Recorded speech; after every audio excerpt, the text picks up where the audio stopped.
want to talk about bikers. Bikers and biker types.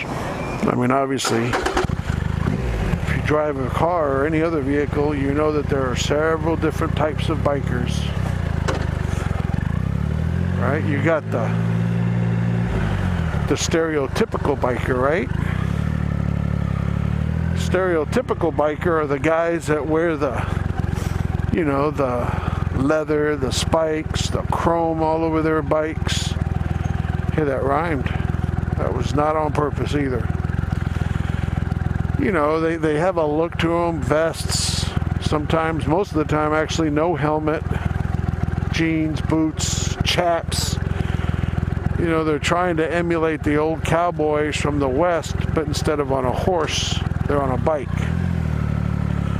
And you know what? I ain't choosing sides and saying one's better than the other. I just know this much. I used to be one of those guys. I had a Harley Heritage. Actually, I had two of them. I used to love to cruise that bike. Felt a little small between my legs with the fact that I'm a bit of a bigger guy. And when I say bigger, I mean heavier. And I gotta be honest with you, man, Harley Davidson really was really shitty in the whole power department.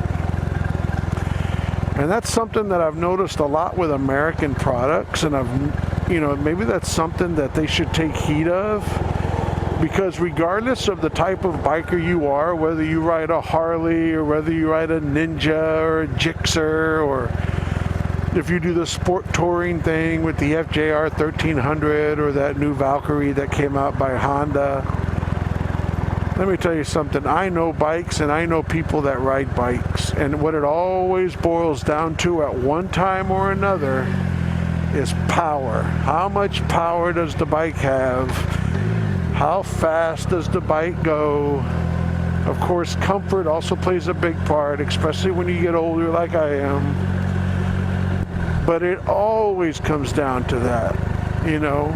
I mean, first of all, depending on the bike that you ride, you belong to a club. Now, the club is becoming a whole lot more diversified as of late, because now you have your cruisers, you have your crotch rockets, cafe racers, sport touring, muscle cruisers, even commuters now. You got the adventure riders, which are riding those bikes that look like dirt bikes, but they're on the highway with the big steel boxes for saddlebags. Beamer, BMW makes one, Triumph, Suzuki. Those bikes are so freaking tall, when I get up on them, my feet don't even touch the ground. They're basically a new version of the old off-ons that we used to see back in the 70s and 80s. And anytime, depending on the kind of bike you ride, you automatically belong to that kind of club. Like, let's take this bike here, for example. You see that? Single-seated cruiser. Okay, I don't know what kind of bike that is, but by looking at it, it looks like some sort of a Harley-Davidson Sportster version. That guy's an asshole. Anyway,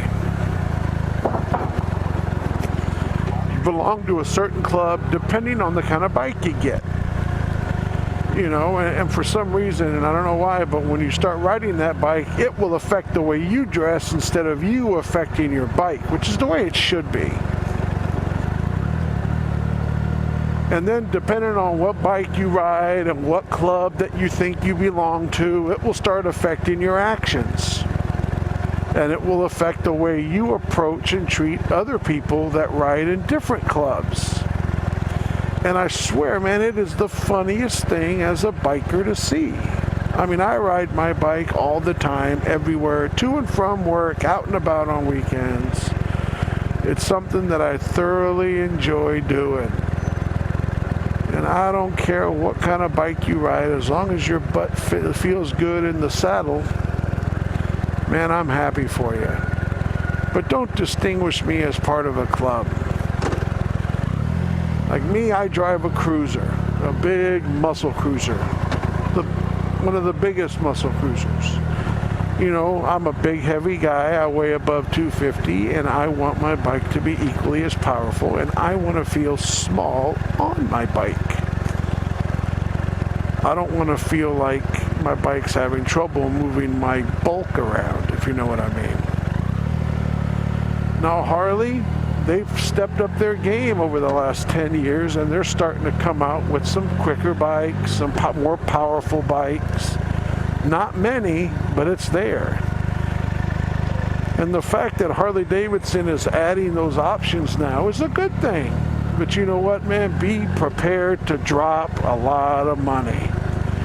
And looking ahead of me here is a perfect example of what I'm talking about. Look at these guys on these two cruisers ahead of me. This dumbass in front of me is hanging off of ape hangers. And he doesn't have a helmet yet. He falls off that bike, it's going to be painful. But hey, that's his thing, man. That's your thing. Go for it, brother.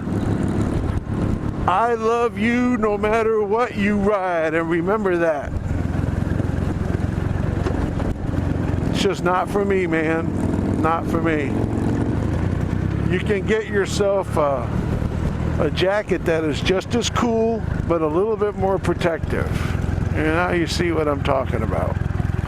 A perfect example of what I'm saying. But hey, that's their club. That's what they like. Let me tell you something.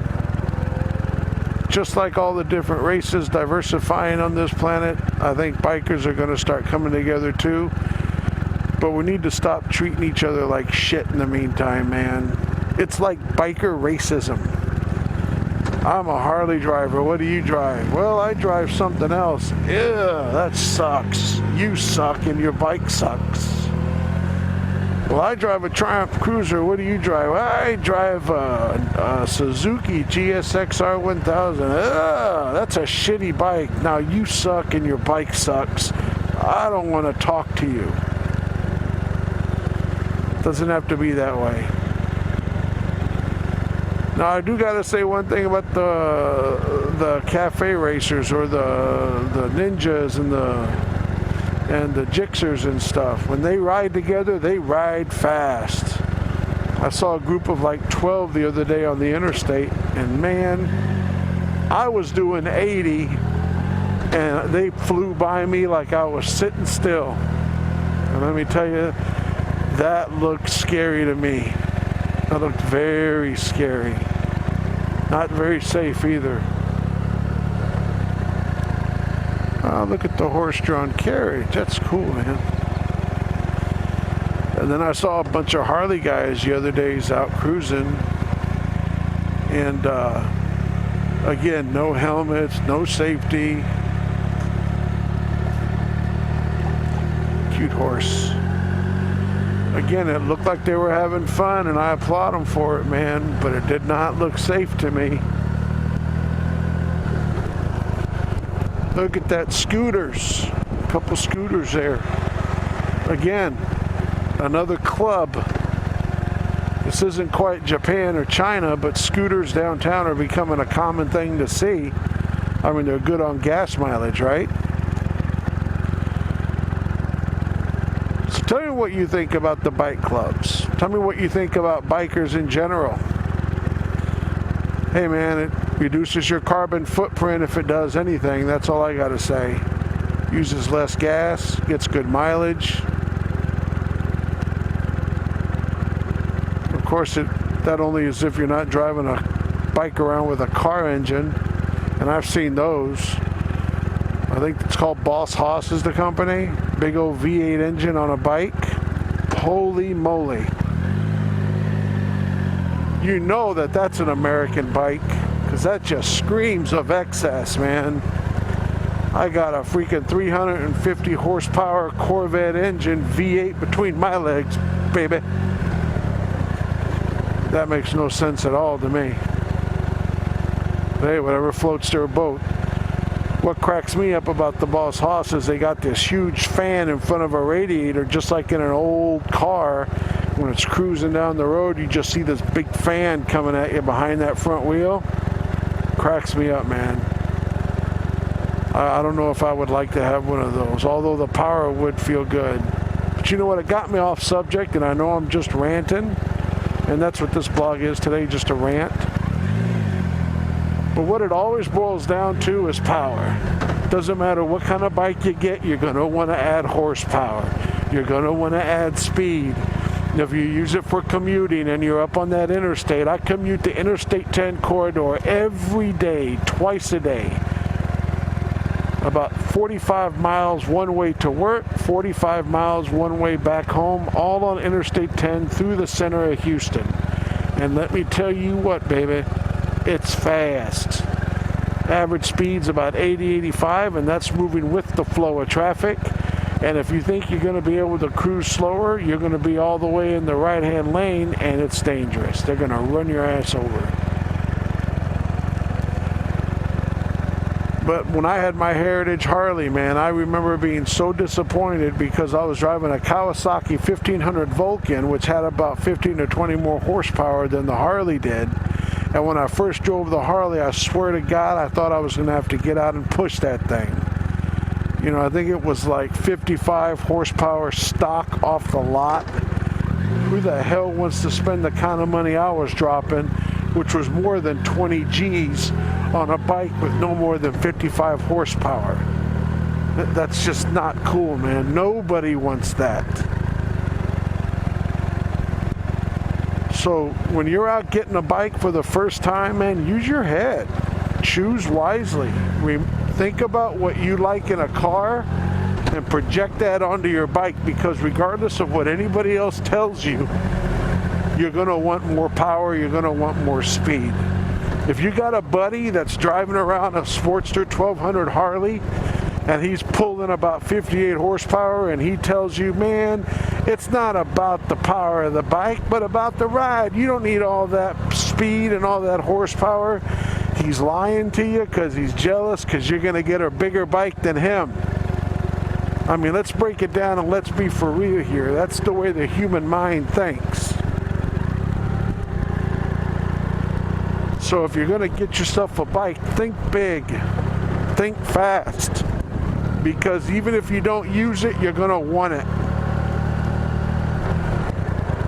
It's the way everybody else thinks, and if they tell you they don't, they're lying. If people comment on my video today and say, that is the last thing I care about is how much horsepower and speed my bike has, they're full of shit, because if they could get it, they would. Trust me on this. See the crowds all coming to the game, man. All coming to the game.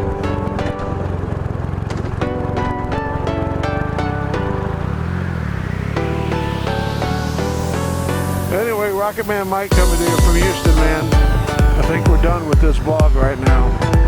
Please like and subscribe. There'll be more coming to you, hopefully with better topics. Please put any topic ideas you have below. Let me know if I can talk about it. We can talk about anything. I love conversation. I will answer back when I can, and I love blogging.